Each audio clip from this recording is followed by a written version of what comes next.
Prezadas amigas, prezados amigos, meus queridos irmãos, Deus seja conosco e nos envolva na sua proteção, na sua paz. Após apresentar a sua teoria da relatividade, que o fez famoso, Einstein, o extraordinário matemático concepcionista do século XX, estabeleceu em uma das suas pensamentos admiráveis que ficaram célebres: percebo que o universo é uma mistura de ideias, de ondas, de pensamentos, por cujos processos a mente se comunicam através de sentidos que não são habituais.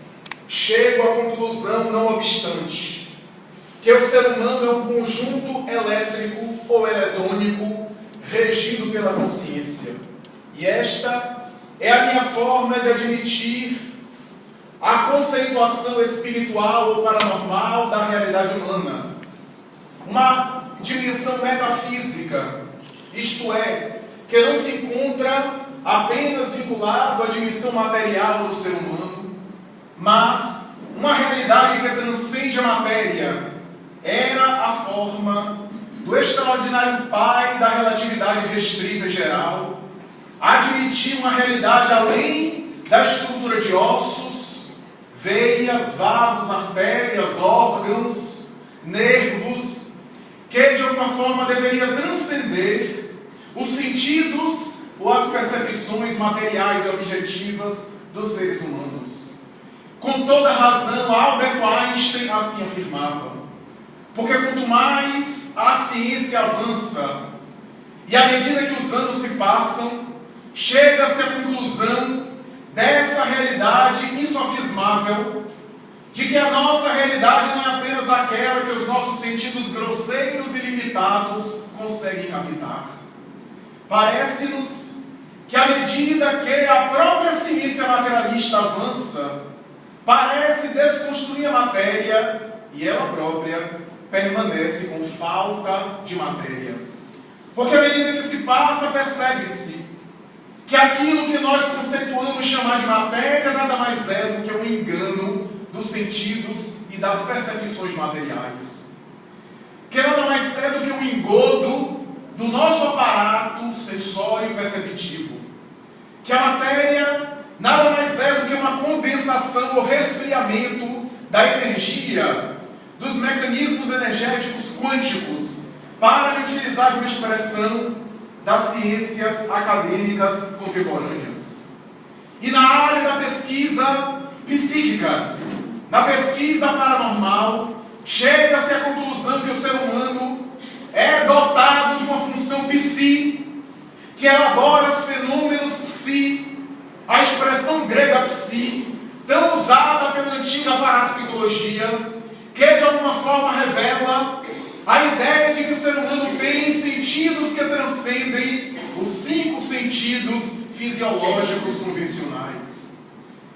Foi no ano de 1942, na antiga Bielorrússia, nos arredores de Moscou, em um teatro de variedades, através do qual se apresentava um espetáculo de ilusionismo ou de prestidigitação. Um homem notável, que era descendente de alemão, mas era judeu, e que tinha nacionalidade russa, apresentava um espetáculo heterodoxo especial. Quando, em determinado dia, chega-se um camburão, conhecido através do seu slogan, associado à polícia secreta de Moscou, que adentra-se de maneira violenta e chamando a atenção naquele teatro modesto de variedades, aproxima-se do homem que, trajado de maneira especial, apresentava o espetáculo e dá-lhe voz de prisão. Naquele momento, Wolf Messing, judeu-alemão, retira uma documentação que estava preocupadamente guardada para esse momento e apresenta a autoridade policial dizendo que aquele teatro tinha autorização da administração pública do governo da Rússia. Mas a polícia não deu qualquer consideração, não deu qualquer valor àquela apresentação e de maneira violenta lhe atirou o corpo no camburão, levando rapidamente a um local que deveria ser uma espécie de Kremlin. Minutos após, aquele jovem judeu alemão estava diante de uma das personalidades mais poderosas do mundo na época, e uma das mais temidas, Joseph Stalin. Stalin, como primeiro-ministro de todas as Rússias, solicitava dele, já que ouviu falar que ele era não apenas um ilusionista, mas um paranormal, que apresentasse de maneira cabal uma prova da sua paranormalidade. E chegou a dizer nesses termos: desejo que tu me demonstre, porque em caso contrário, mandá-lo-ei para os campos de trabalhos forçados na Sibéria. Mas em caso contrário, saberei recompensá-lo, colocando-lhe no meu lado, e tu terás a glória que alguém pode almejar no mundo. Wolf Messi é, portanto, desafiado a dar uma prova da sua paranormalidade. E após concentrar, depois de alguns minutos, naquele local que deveria ser uma espécie de local que estava e ficava repousando, se alimentando e encontrando-se com a sua família, depois de alguns minutos fica pálido, parecendo visualizar algo que não estava no ambiente, após o que diz: nessa sala, hoje mesmo, à tarde, por volta de 17 horas e 30, houve uma reunião aqui, onde foi traçado o plano para defender a nossa cidade, Petrogrado, mais tarde Leningrado, diante dos acontecimentos que todo mundo conta da Europa e da guerra mundial que se avizinhava e que tomava conta do mundo. E mais adiante, quero dizer que por detrás daquela cortina há um quadro de pintura, por detrás do qual há um cofre, no qual há o documento resultado dessa reunião, onde estão as decisões políticas da guerra que devem ser tomadas a partir do dia de hoje. Stalin olha para aquele homem, dá um soco na mesa e diz: o senhor está apelando para a coincidência, porque é natural que a nossa cidade, a segunda cidade mais importante nossa, estando ameaçada de ser invadida, é natural que nós nos protejamos, que nós nos precatemos diante da soldadesca alemã, e é natural que diante dessas ocorrências nós deveríamos ter tido uma reunião. O senhor está apelando para a coincidência, talvez na sua memória, no seu poder mnemônico, percebeu alguma coisa por detrás daquela cortina. Quero que me dê uma prova cabal e dá-lhe um sino dizendo: tens uma semana para me dar uma prova cabal. E diante da movimentação das suas mãos, os soldados da polícia secreta da Bielorrússia o retira com violência e o leva a um hotel preparado adredemente para ele ficar durante toda a semana. Depois de alguns dias meditando, Wolf Messi, que era notável e conhecido, pede autorização à polícia secreta de Stalin para, de alguma forma, se locomover pelos arredores de Moscou, sendo naturalmente fiscalizado, vigiado. E ele desce 2 dias após aquela reunião com Stalin, vai até uma fortificação bancária das mais famosas do mundo da época, o banco mais famoso em Moscou, e ao adentrar-se pelo banco, ao lado dos 2 policiais que sempre estavam na sua escolta, ele se aproxima do recepcionista, entrega um papel, e o recepcionista tem uma exclamação e disse: senhor, é muito dinheiro, nós não temos essa importância aqui, trata-se de 100 mil rublos russos. Se o senhor, no entanto, tiver paciência, eu vou pedir um carro forte que traga essa importância para lhe repassar.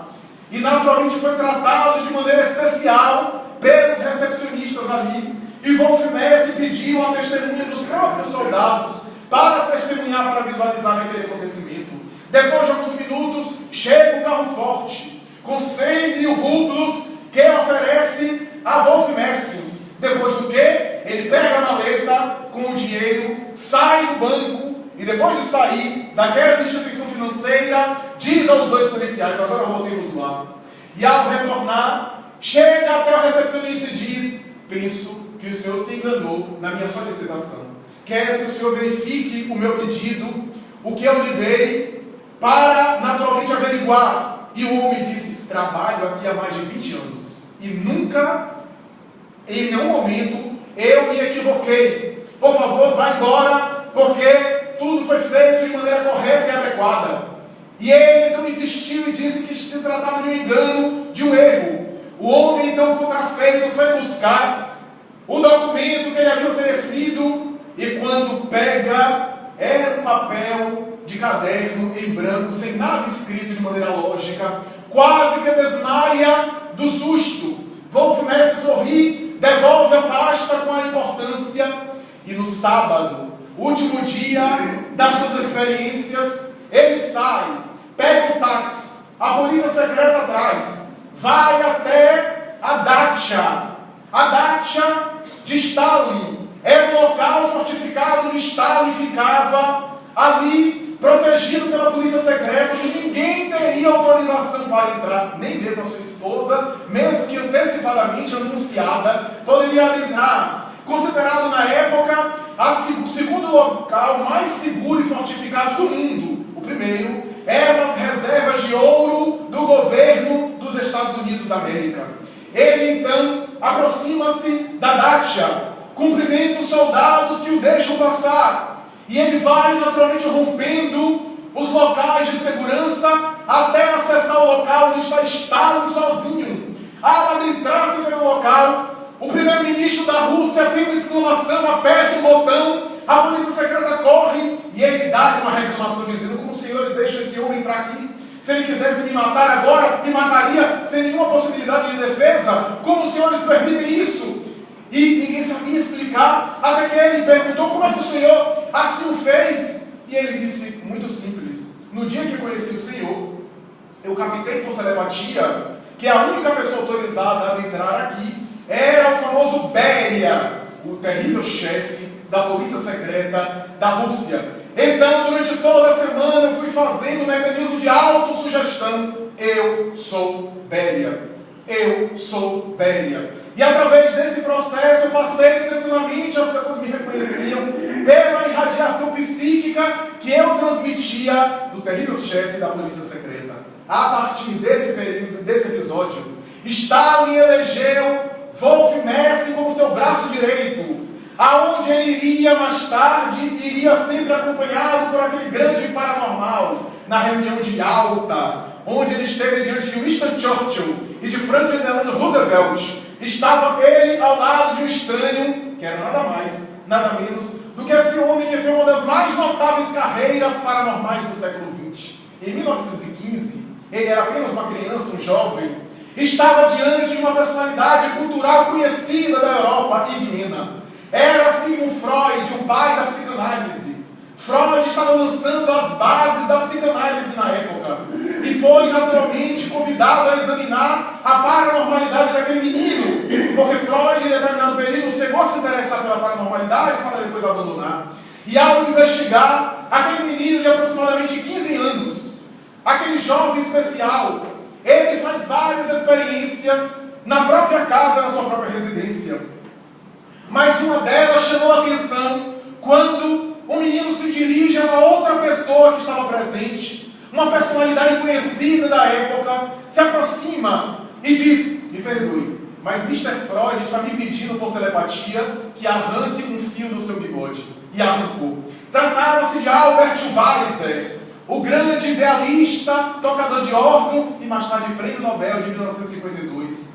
Essas experiências fizeram dele um menino célebre, que em 1918 aproximadamente ele vai conhecer Mahatma Gandhi. Esteve no ashram de Mahatma Gandhi, conversando com Gandhi, e Gandhi fez experiências psíquicas com ele. Em determinado momento, quando ele chega à comunidade de Gandhi e diz: os senhores me perdoem, eu não sei tocar, principalmente essa flauta, mas Mr. Gandhi está aqui próximo, em telepatia, me pedindo para tocar uma velha canção indiana que ele gosta. E começou a modular a flauta sob o aplauso de Mahatma Gandhi, que começa a ovacioná-lo. Esse menino, jovem paranormal, que sensibilizou a cultura mundial e que vai ser perseguido pelo próprio nazismo alemão, vai sensibilizar a humanidade como sendo uma personalidade controvertida, esquisita e cujos fenômenos não conseguiam ser explicados de maneira convencional. Wolf Messer cujos fenômenos foram escritos e foram registrados em uma obra extraordinária chamada Fenômenos Psíquicos Além da Cortina de Ferro, em uma época de materialismo histórico, vai sensibilizar a cultura mundial. Mas, na mesma época, um pouco antes, um jovem americano de Miami Beach, que mais tarde vai sensibilizar o mundo desde menino, quando começou a fazer previsões estranhas, em plena década de 50 e mais tarde nos anos de 1900, esse menino vai falar a respeito dos dois conflitos mundiais, em 1914, a Primeira Guerra, e em 1939, a Segunda Guerra. Vai falar mais tarde dos conflitos sociais e econômicos envolvendo a Rússia e a América do Norte. Vai anunciar a Grande Depressão Financeira em 1929. Vai falar sobre estresse, que não era conhecido na época, sobre os transtornos emocionais. Vai anunciar patologias que mais tarde deveriam ser diagnosticadas pela medicina. Vai naturalmente sensibilizar a cultura através de seus relatos extraordinários. Dizer que conversava com seu avô que havia falecido e que também falava a respeito da reencarnação, defendendo uma tese que na época para o Ocidente era um tanto estranha. Essa criança especial que por volta de 1900 já havia visualizado e anunciado o nazismo que deveria tomar conta da cultura alemã, ou que também falava de seres de outra dimensão com os quais ele se comunicava, chamou a atenção da América do Norte, mais tarde do mundo inteiro, porque é considerado o paranormal mais pesquisado e mais documentado do século XX. Referimos-nos a Edgar Cayce, o extraordinário sensitivo que tanto sensibilizou a cultura internacional. Mas em 1918, no mês de outubro, um jovem frustrado, que tinha ideal artístico, mas não tinha tanta habilidade, que acabava de ser recusado naquele outono de 1918 na Alemanha, graças a uma tentativa de entrar na Escola de Belas Artes de Viena. E depois de ser rechaçado ainda, transitando pelas ruas de Viena, ele se detém diante do Museu de Hofburg e ali fica emocionado diante daquelas peças de arte, sensibilizado com aquelas produções artísticas que ele tanto admirava.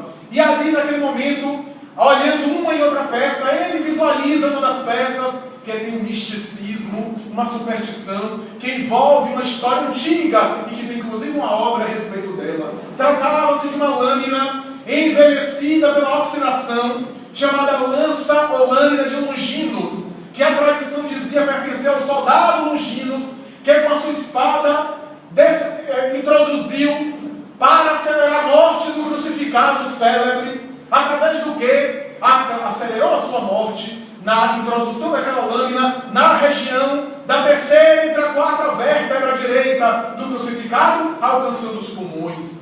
Essa tradição dessa lâmina diz, segundo a superstição, que o sangue do crucificado esguichou, derramando sobre os olhos do soldado que tinha problema de visão, que era um tanto cego, e que através daquele sangue pôde proporcionar claridade e uma visão perfeita. Essa lâmina passou a história recebendo várias superstições, e segundo a tradição esotérica, esteve na mão de Diocleciano, de Carlos Magno e de outras personalidades que com ela governaram e dominaram o mundo conhecido. Aquele jovem, frustrado, melancólico, depressivo, entra numa espécie de crise epiléptica e começa a falar a respeito daquela lâmina, dizendo que quando conseguisse ela, a humanidade estaria de joelho aos seus pés, para de alguma forma se curvar diante dele. Essa experiência ficaria documentada, só que mais tarde esquecida para muito tempo mais tarde, em 1932, esse mesmo jovem, em Munique, na Alemanha, em uma cervejaria conhecida, por volta dos 30 anos de idade, com alguns amigos, tomando cerveja e conversando de maneira animada, ele tem um transe parecido, uma espécie de surto epiléptico, falando de maneira convulsionada e dizendo a respeito de um partido que deveria ser fundado a partir daquele momento. Partido que ele dava o nome de Partido Nacional Socialista, e que deveria ser ele o líder, o chanceler, o primeiro-ministro, e que ele era o braço ápice da providência divina para chicotear as costas da humanidade ingrata. E logo mais, a humanidade conheceria esse jovem, Adolf Hitler, que, acompanhado na cervejaria por Goebbels e por outros, sobe ao poder para, depois de destruir praticamente tudo que encontrava e conquistar a Áustria. A primeira coisa que ele fez foi invadir o Museu de Hofburg e destruir aquele quadrado de vidro para retirar a lança de Longinos e colocar-lhe como sendo uma peça de superstição para ele, a fim de governar a humanidade inteira. Ele dizia em transe que era instrumento de Deus. Participava de grupos esotéricos liderados por um certo von Eckhart, uma espécie de guru esotérico alemão, que submetia a ele a transes espiritualistas, a estados alterados de consciência, em meditação, em respiração transcendental, através do qual vozes estranhas se comunicavam por seu intermédio. Adolf Hitler chegava a dizer que quando estivesse com a lança de Longinos na mão, a humanidade conheceria o anticristo. Era naturalmente a sua visão, e também para a normalidade, atormentada por essa instabilidade emocional e por uma volúpia de destruição e de poder. As ciências parapsicológicas, examinando esses quadros que se repetem aqui e acolá, fica sensibilizado e tenta entender se o homem realmente tem um sentido além dos 5 sentidos. Investiga de maneira categórica para confirmar que o homem possui uma mente que tem uma dimensão física, mas tem uma dimensão que capta fenômenos não habituais. E através desses fenômenos, a mente produz uma série de ocorrências. Mas quando examina paranormais, a semelhança de Edgar Cayce, porque quando nós examinamos Wolf Messing, percebemos que Wolf Messing é um paranormal em que a própria força psíquica que ele utilizava para produzir aqueles fenômenos é extraordinário. Mas quando Edgar Cayce é instrumento de forças estranhas que utilizam ele para se comunicar, estamos diante de um fato diferente. Quando Adolf Hitler é vítima de transes especiais, como mais tarde ele também vai ter um transe de uma regressão, quando se viu em uma personalidade do passado e vai dizer: eu me vi em um mago famoso do Oriente. Naquela época do Oriente eu estava ao lado de Himmler e de Goebbels e desejei conquistar toda a Europa, mas não consegui. E é por essa razão que eu me reencarnei para agora tentar. Era naturalmente um transe anímico, um transe do próprio psiquismo do indivíduo. Mas quando vozes estranhas falavam através dele, estamos diante de fenômeno de outra natureza. A parapsicologia, a psicobiofísica, a metapsíquica, uma série de ciências paranormais tentam examinar o fenômeno e dar-lhe caráter, afirmando que a mente pode produzir fenômenos especiais. E a parapsicologia admite os fenômenos chamados extrasensoriais, fenômenos além do sensório, além do aparato sensor convencional. No entanto, não consegue explicar fenômenos de outra natureza, como é o caso de um deles, que foi registrado no Le Reservatoire Romano, o jornal oficial da Igreja Católica Apostólica Romana, quando do dia 15 para 16 de fevereiro do ano de 1939, orando na Catedral de São Pedro, no Vaticano, o cardeal Eugênio Pacelli vai dizer, mais tarde, que estando orando pela madrugada, sente alguém se aproximar e adentrar por aquele local. E ele, surpreso, olha e percebe que estava diante do Papa Pio XI. O Papa Pio XI lhe aparece diante dos olhos e diz: Pacelli, e ele vai dizer literalmente, nas seguintes palavras do diálogo: santidade. E o ser invisível responde: não sou santidade, sou teu irmão. Quero lhe dizer que logo mais tu serás papa. Estarás no papado e terás que ter muita sabedoria para governar o rebanho católico nessa época. E ele responde: mas o Papa Pio XI, corrigindo, o Papa Pio X que aparece aí, o Papa Pio XI está no poder, no fascismo do poder, goza de saúde. Eu te digo que logo mais tu serás papa. E desaparece diante dos seus olhos. Ele vai dizer que levanta-se, vai até o subterrâneo da Catedral de São Pedro, onde estão os corpos dos papas sepultados, e ali diante da tumba do Papa Pio XI, ele ora demoradamente, para depois, ao sair do recinto, um guarda suíço que tomava conta do local perceber a palidez da sua face e dizer: Eminência, por que sua eminência está com essa palidez? Porque acabo de falar com o Papa Pio X. Mas o Papa Pio X morreu, eu sei. Ele era meu amigo. Foi ele que me deu o anel e o chapéu de cardeal. Ele me disse que logo mais eu serei Papa. Por volta de 2 semanas depois, por um motivo estranho, o Papa Pio XI adoeceu e faleceu. E no escrutínio secreto, para decidir o novo Papa, Eugênio Pacelli é eleito por unanimidade de votos e alcança o papado como Papa Pio XII. Nesse mesmo ano, 39, acontece a Segunda Guerra Mundial, Hitler invade a Polônia, os Países Baixos tombam, e nesse momento ele se recorda da visão que teve com o Papa Pio X e chegou a negociar vidas através de recursos, inclusive financeiros, com Adolf Hitler, utilizando o seu cardeal e amigo, que mais tarde seria o futuro Papa João XXIII, através de Amsterdã, na Holanda, para, através de uma diplomacia, conseguir salvar dezenas e milhares de vidas, principalmente vidas católicas. É considerado o Papa da democracia. E ele próprio afirma essa experiência no jornal oficial da Igreja Católica. Fatos desses que se repetem, de seres de outra dimensão conversando conosco, se comunicando conosco, atestam uma realidade notável que os grandes cientistas ora afirmavam, ora negavam. Charles Richer, Prêmio Nobel de Medicina de 1913, o pai da fisiologia moderna, examinou tantos paranormais e chegou no final da vida para dizer que é a mente humana que produz tudo aquilo. Chegou a especular que era a alucinação dele e tirou fotografia com o espírito materializado conversando e o espírito aparecendo na fotografia. Ele apelou para a fraude, para o ilusionismo, para uma série de teorias e até o final da vida permaneceu, publicamente pelo menos, com a ideia da mente humana que produz esses fenômenos, como eu não sei. Mas ele admitia isso. William Crookes, o célebre cientista inglês, esse sim atesta o fenômeno de que seres de outra dimensão comunicam-se com a criatura e vai lançar uma obra com as suas experiências. Ele que era o maior físico e químico da sua época, ele que era respeitabilíssimo na década de 70 do século XIX, que descobriu os raios catódicos, que são os grandes pródromos da física quântica e da física nuclear, da eletricidade.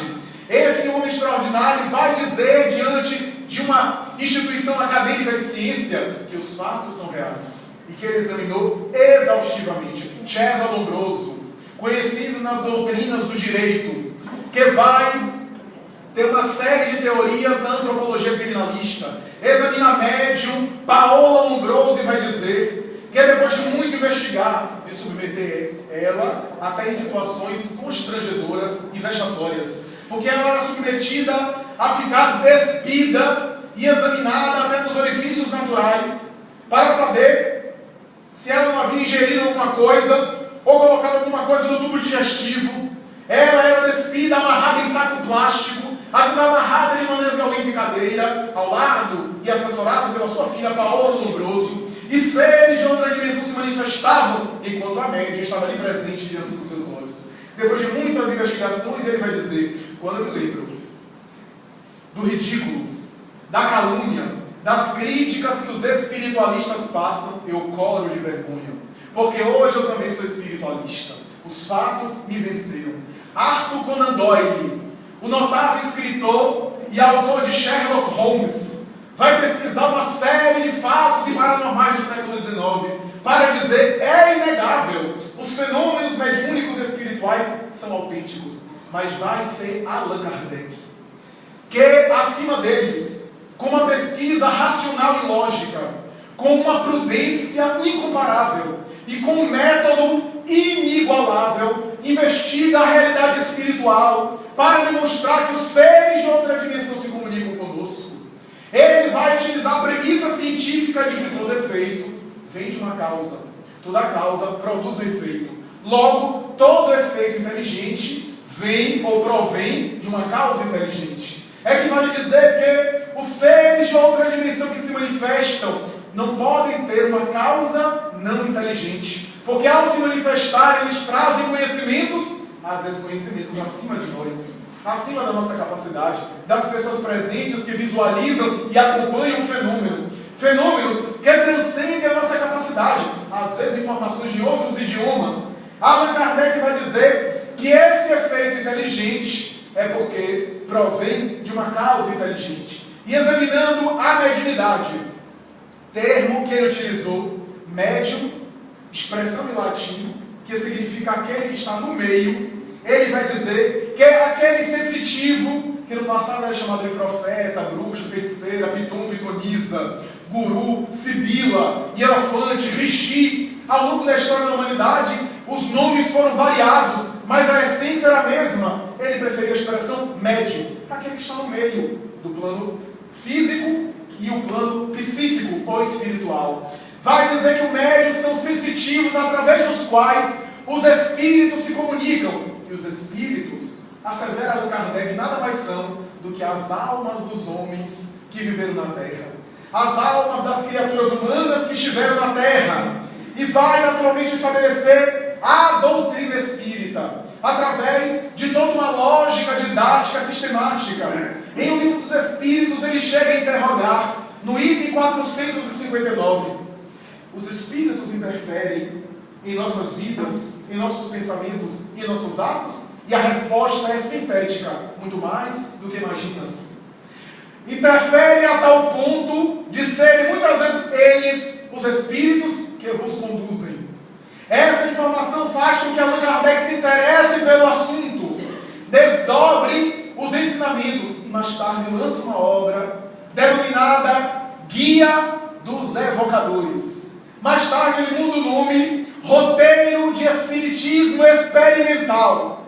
Mais tarde ele muda o nome para o Livro dos Médiuns, o compêndio mais completo até hoje não superado a respeito da paranormalidade humana, a respeito dos fenômenos mediúnicos e paranormais, psíquicos, que a própria criatura com a sua mente cria e produz, e fenômenos que são extra-psíquicos, que vêm de fora, de outros psiquismos, de outras mentes. Allan Kardec, no Livro dos Médiuns, considera os fenômenos produzidos pelo indivíduo, considera os fenômenos produzidos pelo inconsciente, que na época nem tinha esse nome inconsciente, porque ele antecede a própria psicanálise, as próprias teorias do inconsciente, que viriam mais tarde.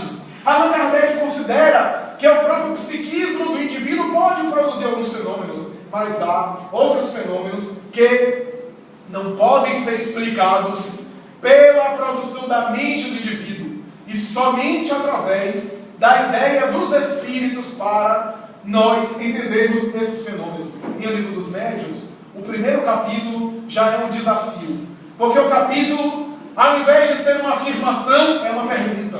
Allan Kardec gostava do diálogo, da dialética, que é a melhor forma de aprendizagem, e ele faz uma pergunta como se quisesse dialogar com o leitor. A pergunta é: há espíritos?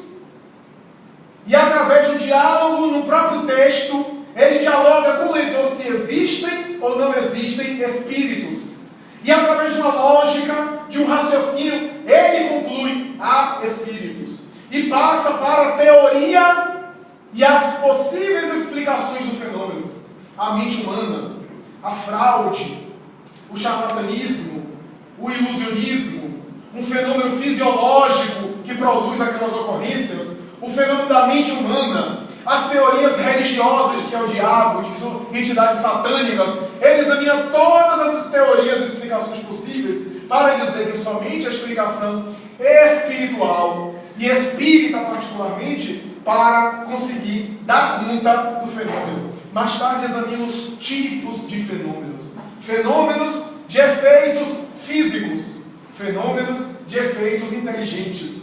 Mais tarde ele vai dizer que em cada tipo de fenômeno há intensidade.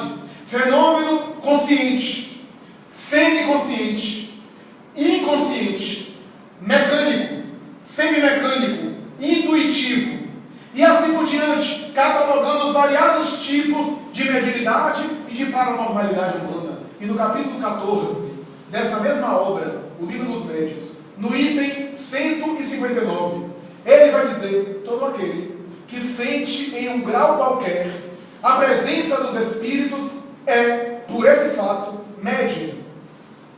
E conclui, continuando dizendo: É por essa razão que podemos dizer que todas as criaturas são médiuns. Porque não há nenhuma delas que não tenha, pelo menos, rudimentos dessas manifestações. É que vale dizer, em outras palavras, todo mundo sente, em um grau qualquer, em algum tipo de grau, a presença dos espíritos. Pode ser aquela pessoa que quase não sente, mas que quando lembra do pai, por exemplo, no dia do aniversário do pai que faleceu, da mãe, aí vem a emoção, vem a sensibilidade, ou tem um sonho, ou tem uma sensação, ou se arrepia. Eu nem me arrepio mais, acho que os espíritos que arrepiam comigo. Mas tem gente que se arrepia. Então, ou tem um fenômeno emocional, ou intuição, um insight que aparece do seu pensamento, é também um fenômeno de influência mediúnica. Daí toda criatura, no sentido genérico, no sentido geral, no sentido mais abrangente, é médium. Porque todas elas têm rudimentos, porque é uma capacidade humana. Da mesma forma, a capacidade de cantar. Todo mundo pode cantar, mas cantar profissional só algumas pessoas. Então todos podem cantar. Mas Deus abençoe aqueles que só cantam no banheiro, graças a Deus, para não desencarnar o próximo. Então é uma questão de nível. Todo mundo tem inteligência, mas aqueles que estão nas faixas medianas, a maioria, aqueles que estão nas faixas mais desenvolvidas, os gênios, e aqueles que estão nos retardos, nas deficiências, nas limitações da inteligência, são, portanto, faculdades humanas, que têm graus, que têm níveis. A mediunidade é uma delas. É uma capacidade do indivíduo que naturalmente tem um organismo específico para se manifestar. E Allan Kardec vai dizer então que todas as criaturas são médias. No entanto, vai dizer ele, quando nós afirmamos normalmente que alguém é médium, é aquela pessoa em quem a faculdade se manifesta de maneira bem caracterizada, de maneira ostensiva, de maneira patente. Vai dizer Allan Kardec.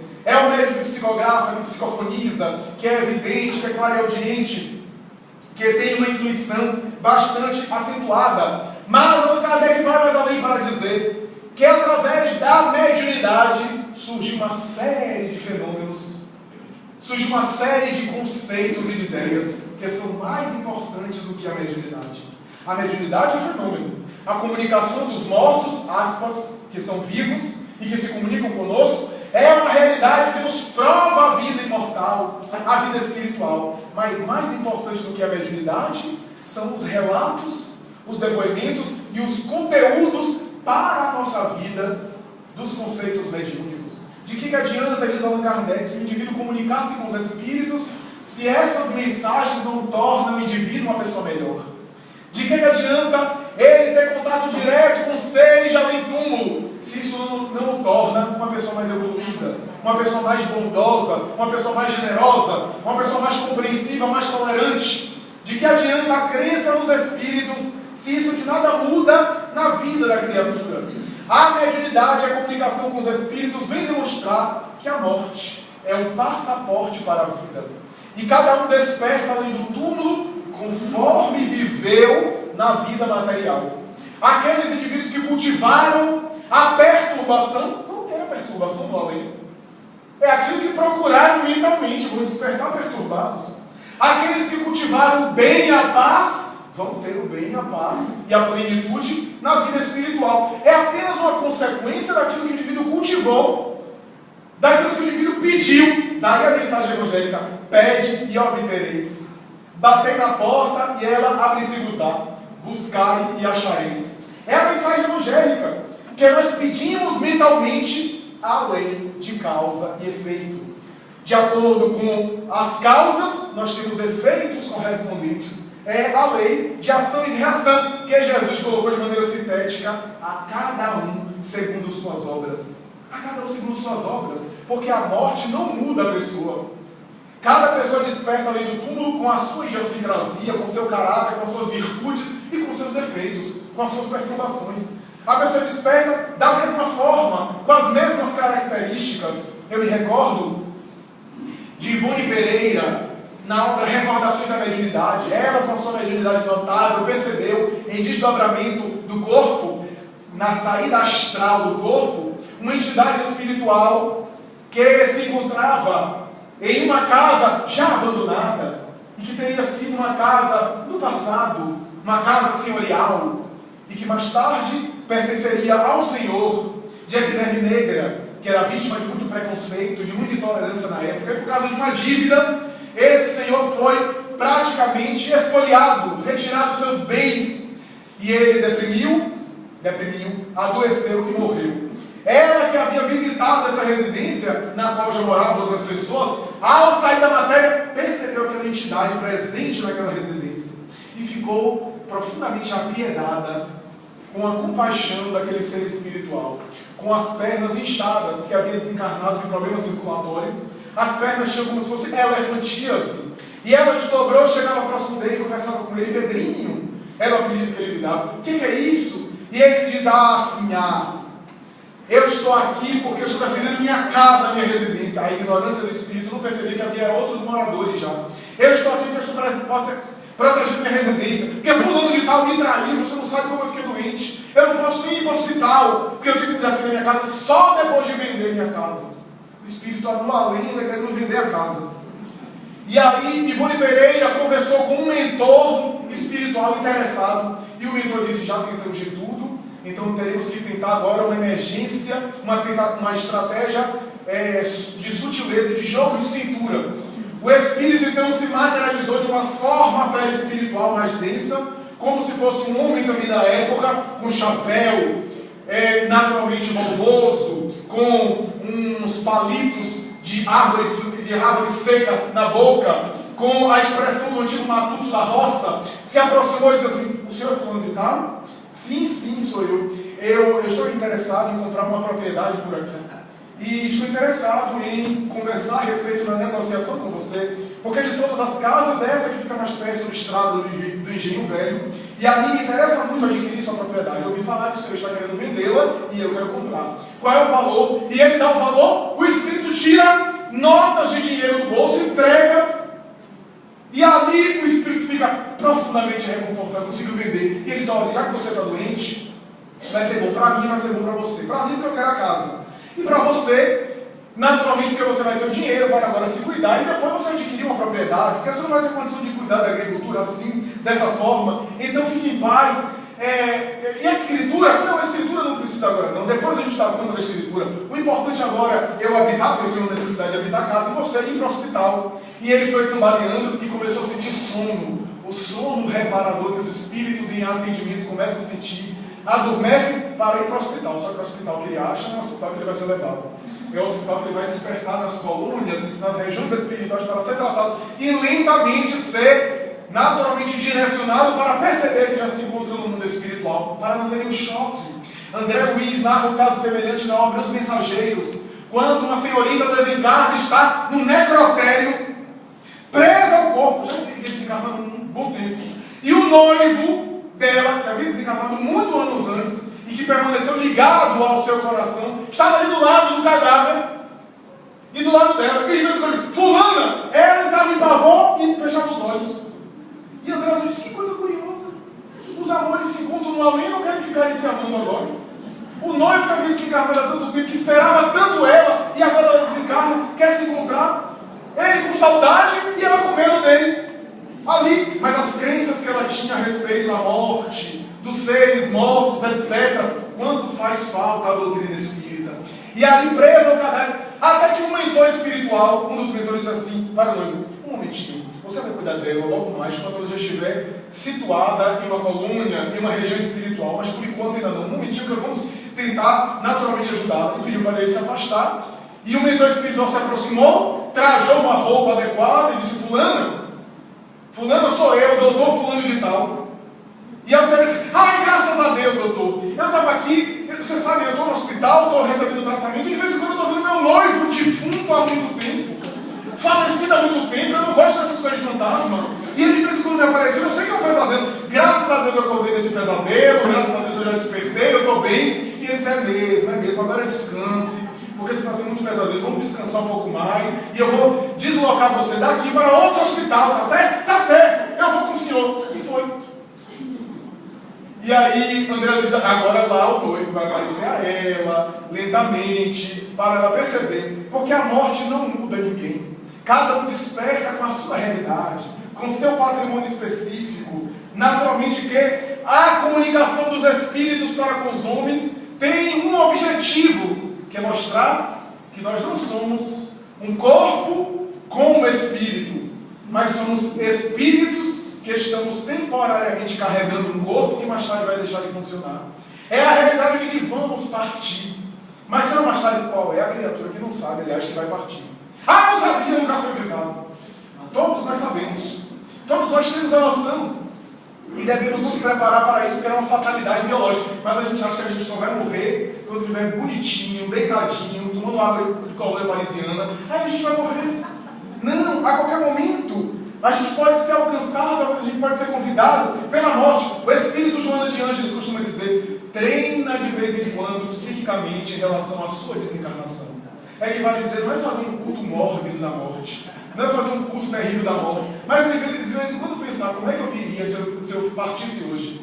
Como é que eu chegaria lá? Como é que eu despertaria no mundo espiritual se eu fosse chamado hoje? Como nós não temos certeza, treina, diz ela, porque esse treinamento vai adaptar a sua mente, vai criar condicionamentos mentais para essa passagem sua e passagem dos seus entes queridos, dos seus vínculos, porque nós devemos nos preparar tanto com a nossa partida, quanto com a partida daqueles que a gente ama, que às vezes irão antes de nós, ou irão depois, mas pouco importa, porque a saudade de lá é a mesma da saudade de cá. Aqueles que se vão também sentem saudade e choram a falta daqueles que ficam. Mas é claro que o espírito desencarnado às vezes tem uma visão muito mais ampliada do que a nossa, tem uma compreensão muito maior, assessorado pelos benfeitores da vida maior. Por essa razão devemos ter vida interior, cultivar a nossa vida interior, fazer naturalmente um esquema de prioridades espirituais, para não ficarmos apenas cultivando as prioridades da matéria. Ninguém está dizendo que a gente não deve se preocupar com a vida material, não deva se preocupar com as questões objetivas das necessidades do corpo, dos deveres sociais, dos deveres do cidadão. O Espiritismo é uma doutrina racional e coerente, mas não se esquecer das questões fundamentais, porque todas essas questões materiais são importantes, mas são transitórias, porque o próprio mundo físico é transitório, o próprio corpo é transitório. Então é necessário também não esquecer das questões fundamentais, para onde se vai de maneira definitiva. Uma vida de 90, 100 anos é muito breve, passa muito rápido. A gente para, pensa e já está com 30, depois pisca os olhos e já está com 50. Quando a gente piscar de novo, já está na vida espiritual. É uma questão rápida, porque nós devemos nos preparar psiquicamente. É o grande objetivo da reencarnação, nos amadurecermos emocionalmente, através das prioridades espirituais. Não ficar apenas voltado para as prioridades da matéria, as prioridades de ganhar, de conseguir, de conquistar. Já contei aqui uma anedota muito engraçada, que ilustra um pouco disso. Um pescador pescando, e um senhor chegou ao centro da cidade, da capital, chegou e disse: o que você está fazendo? Estou pescando. E o senhor pesca? Ah, pesca. E pesca como? Ah, eu pesco um peixe, depois eu como, vou para casa com minha família e fico numa boa. No dia seguinte eu pesco de novo. Ele disse: mas homem, que tal você pescar? Você conseguir uma outra vara de pescar? Para quê? Para pescar 2 peixes. Você come um e vende outro. Para quê? Para que com o dinheiro que você tenha, você possa comprar uma outra vara de pescar. Para quê? Para de repente comer um e conseguir pescar 3 e vender 2. Para quê? Para comprar um barco. E para quê? Para pescar mais e ganhar mais dinheiro. E para quê? Para mais tarde ter uma rede, e com a rede você consegue 100 peixes, come um e vende 99. E para quê? Para depois ter um freezer, para congelar, para manter os peixes, para vender, e você vai ter uma empresa e vai ganhar muito dinheiro. E para quê? Para comprar uma casa de luxo, uma mansão. E para quê? Para poder se deitar, descansar. E o pescador diz: meu senhor, para que tanto trabalho se eu não estou descansando? É que vai dizer, nós estamos aqui fazendo a apologia da ociosidade, mas também não viver nessa loucura, nessa volúpia de sempre ter, conseguir ganhar, conquistar, mas também ser. Se a pessoa quer ter mais, tudo bem. Se é de maneira honesta, é válido. Não há nada que atente contra a ética da doutrina espírita, mas não esquecer de ser mais. Se quer ter mais, muito bem, de maneira honesta, mas não deixar de também ser mais feliz, ser mais gente, ser mais humano, para viver com plenitude na Terra. Para concluir, o nosso tema gostaria de citar a experiência de um dos oncologistas mais famosos da atualidade. Refiro-me ao oncologista infantil Bernie Siegel. Dr. Bernie Siegel, que lançou uma obra chamada Amor, Medicina e Milagres, tem depoimentos extraordinários. Em determinado momento ele se converte ao espiritualismo e tem feito conferências atuais, hoje já aposentado, conferências atuais sobre medicina e espiritualidade, um dos mais respeitáveis médicos da atualidade. E ele deu um depoimento que a mim me fascinou. Ele disse que um dia ia participar de um congresso de ciência e espiritualidade, que ele não acreditava, mas ele foi porque a doutora que estava ministrando era uma senhora muito famosa e colega sua, que ele conhecia, uma pessoa respeitável. Era a doutora Elizabeth Kübler-Ross, a notável mãe da tanatologia. Ele foi participar. Ele foi participar um pouco desconfiado, mas como conhecia a doutora Kübler-Ross, foi participar. E em determinado momento ela falou sobre a morte, e ela defendia a ideia de que a morte não acaba com a vida. Em determinado momento ela fez uma vivência. Ela desligou as luzes e começou a fazer uma vivência de uma espécie de meditação. E pediu, era uma espécie de visualização para a pessoa encontrar o próprio guia espiritual. E foi conduzindo, falando do guia espiritual, etc. Encontra o guia, converse com o guia, etc. E o Dr. Bernie Siegel, um pouco cético, e eu ali visualizando, meditando, não via nada. Mas era apenas imaginando as coisas, etc. E fiquei pensando, eu sou o oncologista infantil mais famoso da atualidade. Imagine quem deve ser o meu guia espiritual. Se eu sou tão importante assim, meu guia espiritual deve ser ou Moisés ou Jesus. E nesse instante, enquanto ele estava refletindo sobre isso, um ser espiritual aparece, de bigode afilado, com o traje à la oriental, com a fisionomia de chinês, e disse assim: você não merece nem a mim. Imagina Moisés e Jesus. Eu me chamo Jorge e estou contigo em várias experiências reencarnatórias do passado. Utilizaste as mãos no passado de maneira muito cruel, inclusive na destruição de vidas, e por isso voltaste na área da cirurgia para recompor peças orgânicas, principalmente aquelas que começam a experiência material. Ele era cirurgião infantil, cirurgião oncológico infantil.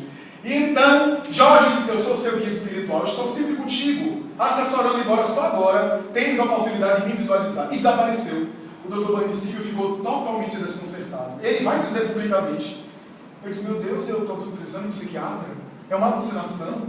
É um transtorno? E como a doutora Kübler-Ross estava ali, foi logo conversar com ela, porque a Kübler-Ross é psiquiatra. E foi conversar. Antes de chegar próximo a ela, a doutora Kübler-Ross pegou no ombro dele e disse assim: eu também vi. Jorge estava com você, apareceu a você, deu-lhe algumas informações, eu também lhe percebi, e deu. Ai meu Deus, são dois lobos então.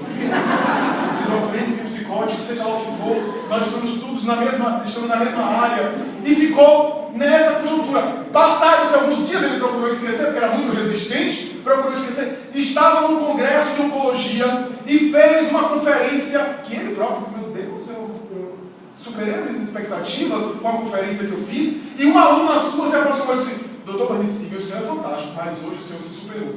O senhor foi além das capacidades. E ele disse: sabe de uma, eu não sou muito modesto, eu também achei. Eu achei que era fantástica. Achei que realmente eu estava muito bem. E a senhorita disse assim: me permita dizer, eu tenho uma certa sensibilidade, mas não foi só por sua causa não, foi por Jorge. Jorge estava do seu lado. Ele estava ajudando você, intuindo o seu pensamento. E ele vai dizer: meu Deus, de novo essa criatura tombando na minha frente, etc. E pode perceber que a sua sensibilidade estava começando a desabrochar.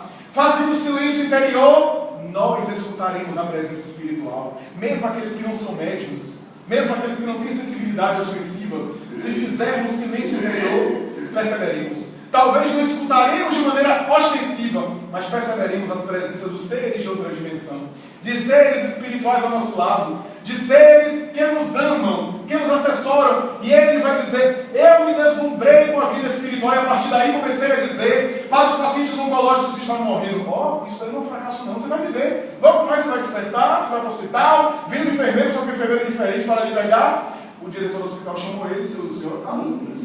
Aqui no hospital de ciência, o senhor está fazendo essas recomendações aos pacientes, eu tenho ouvido falar da sua fama, dialogando com o paciente que vai morrer, que ele vai viver, que ele vai despertar, etc.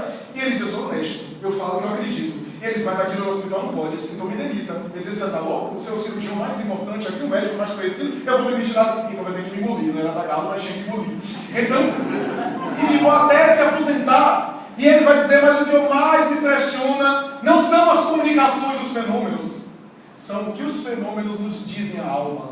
Os fenômenos vêm nos dizer que vale a pena ter uma vida moralmente saudável, que vale a pena ter uma vida feliz e bondosa na Terra, porque os seres de outra dimensão que cultivaram uma vida saudável aqui na Terra são felizes, além da matéria, que dão depoimento de que são felizes, que estão bem, e aqueles que foram egoístas e perversos, sensualistas e agressivos, despertam atormentados, quebrados no mundo espiritual. Ele, sem ler Allan Kardec, estava dando o mesmo depoimento que a doutrina espírita esclarece e nos informa através das suas obras admiráveis. Por isso, meus amigos, a comunicação com os espíritos é um fato, mas as consequências, a sua filosofia, aquilo que vem nos dizer a alma é maior e transcende ao próprio fenômeno, às próprias manifestações de caráter espiritual. Muita paz.